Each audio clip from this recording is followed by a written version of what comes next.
Congratulations, future nurses. You are on the home stretch to your dream career. The NCLEX exam is your final hurdle. It's a marathon, not a sprint. Don't worry, we've got your back.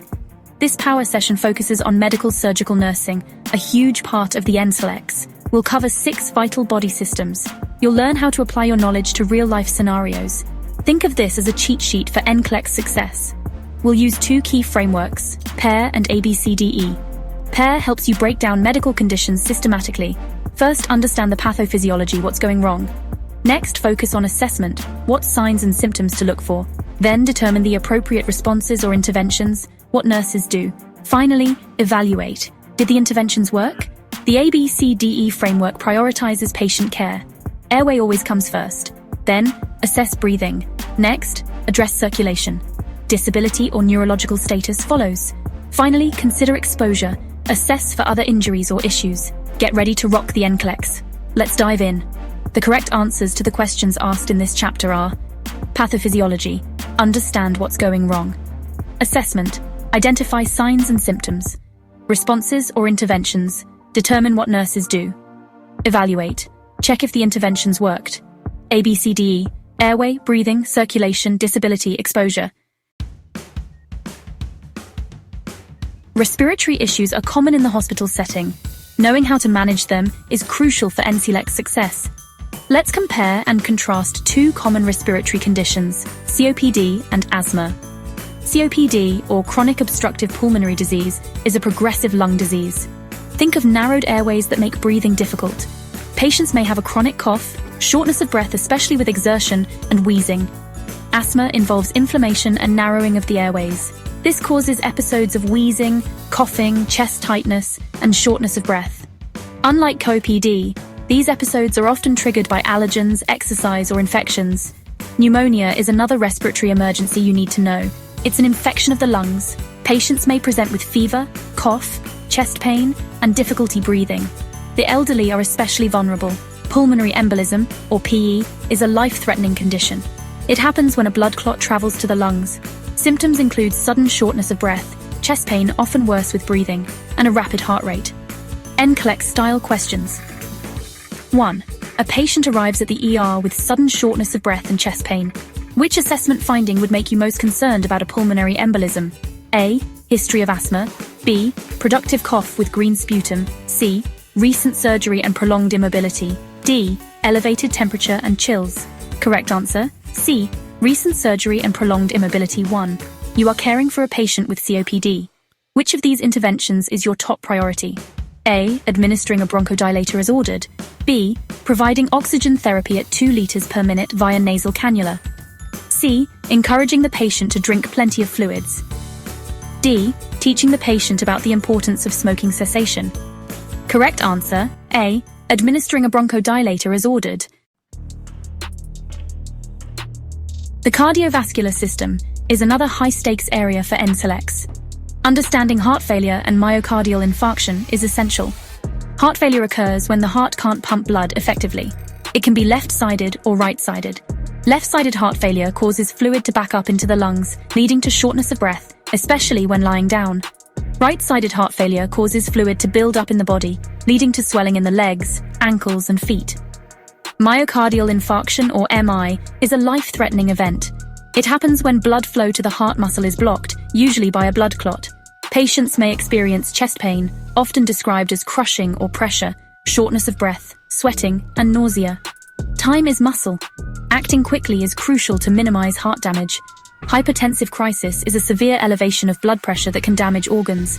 It requires immediate medical attention.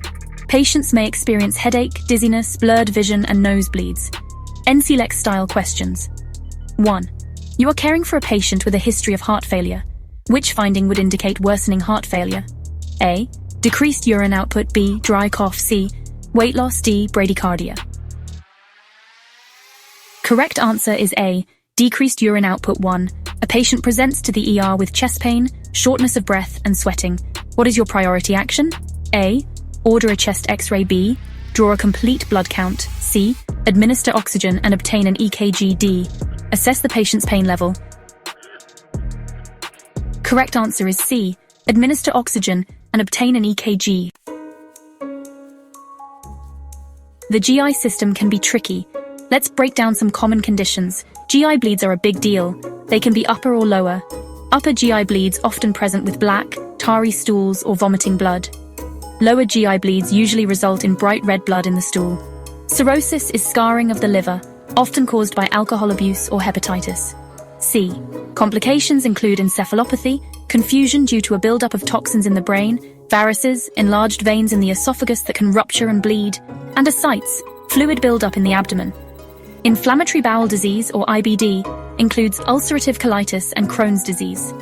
Both cause chronic inflammation in the digestive tract, but they affect different areas. NCLEX style questions.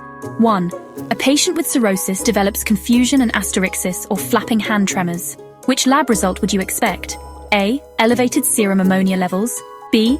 Decreased serum creatinine levels. C. Elevated serum potassium levels. D. Decreased serum calcium levels. A. Elevated serum ammonia levels. 1. You're caring for a patient with a history of peptic ulcer disease. Which finding would be most concerning? A. Black, tarry stools. B. Constipation. C. Loss of appetite. D. Epigastric pain. A. Black, tarry stools. Section 5. Renal and urinary concerns. Keeping the flow going. The kidneys are the body's filters. Understanding their function is crucial for the NCLEX.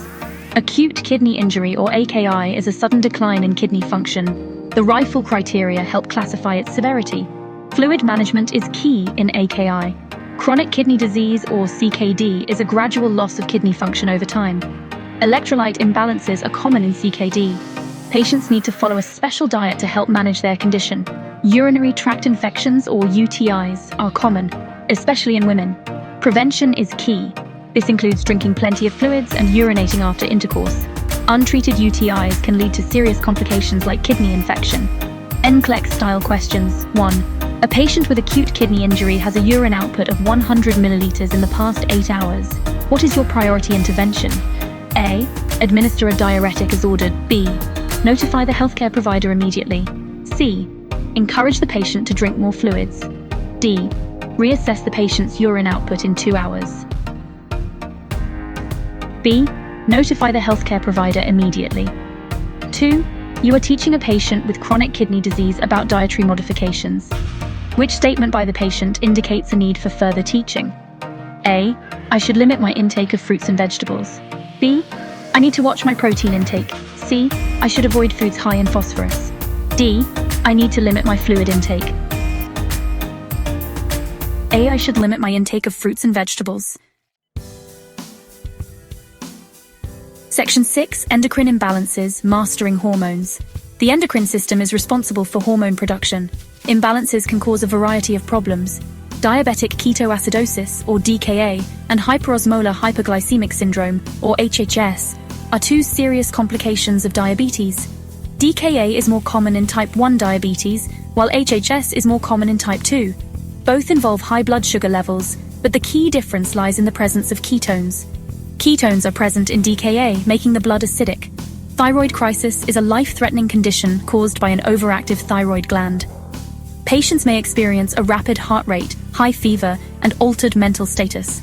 Adrenal insufficiency occurs when the adrenal glands don't produce enough hormones.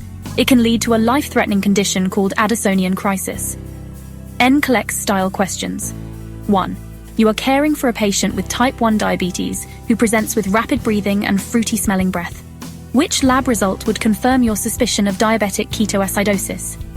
A. Blood glucose level of 250 mg per deciliter. B. Serum potassium level of 3.5 milliequivalents per liter. C. Urine ketones positive. D. Serum creatinine level of 1.0 mg per deciliter. Correct answer, C. Urine ketones positive. 2. A patient with Addison's disease presents with weakness, fatigue, and low blood pressure. What is your priority intervention? A. Administering a corticosteroid as ordered. B. Monitoring the patient's blood glucose levels. C. Restricting the patient's fluid intake. D. Assessing the patient's neurological status. Correct answer. A. Administering a corticosteroid as ordered. Section 7. Neurological and musculoskeletal mishaps, staying steady. The nervous system controls everything we do. Let's explore some important neurological conditions. Stroke occurs when blood flow to the brain is interrupted. Time is brain. Recognizing the signs of a stroke and acting quickly is crucial. The FAST acronym can help. Facial drooping, arm weakness, speech difficulties, time to call 911. Increased intracranial pressure, or ICP, is a dangerous condition that can occur with head injuries, brain tumors, or bleeding in the brain. Monitoring for signs and symptoms of ICP is essential. Spinal cord injury, or SCI, can lead to paralysis and other complications. One serious concern is autonomic dysreflexia, a life-threatening condition that can occur after a SCI. NCLEX-style questions. 1. A patient presents with sudden onset of right-sided weakness and slurred speech. What is your priority action? A. Assess the patient's blood glucose level. B. Notify the healthcare provider immediately. C. Administer oxygen via nasal cannula. D. Obtain a complete medical history from the family. The correct answer is B. Notify the healthcare provider immediately. 2. You are caring for a patient with a spinal cord injury at T4. The patient develops a severe headache, flushing, and a blood pressure of 200/100 millimeters of mercury. What is your priority action? A. Administer pain medication as ordered. B. Sit the patient upright and check for bladder distension. C. Notify the healthcare provider and document your findings. D. Loosen any restrictive clothing and provide a calm environment. The correct answer is B. Sit the patient upright and check for bladder distension. Section 8. Putting it all together. PARE and ABCDE for NCLEX Success. Remember those frameworks we talked about? They are your secret weapons for tackling NCLEX questions. Let's review how to apply them.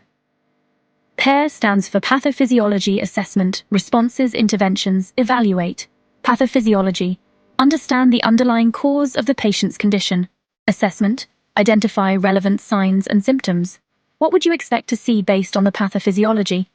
You would expect to see symptoms that align with the underlying condition. Responses, interventions. Determine appropriate nursing actions. What would you do for this patient? Administer the necessary medications and perform required procedures. Evaluate.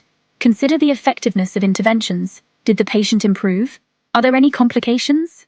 Check if the patient's condition has stabilized or if there are new issues. ABCDE stands for airway, breathing, circulation, disability, exposure. Airway is the airway patent. Ensure there are no obstructions. This is always the top priority. Breathing. Is the patient breathing effectively? Check for adequate ventilation, circulation, assess heart rate, blood pressure, and perfusion. Monitor for signs of shock or poor perfusion. Disability. Check for neurological deficits. Assess the patient's level of consciousness and motor function. Exposure. Examine the patient for any other injuries or issues. Look for hidden injuries or conditions. By using these frameworks, you can approach NCLEX questions systematically and confidently. And conclusion, you've got this. You've made it. You've just completed a crash course in some of the most important med-surg concepts for the NCLEX exam. Remember to study hard, practice those NCLEX-style questions, and believe in yourself. And here are the correct answers to the questions we covered. Review them to reinforce your knowledge and boost your confidence. Thank you for watching Practical Nursing Pro. Please don't forget to subscribe to our channel. Like this video and share with your classmates for spread the success. See you in next video.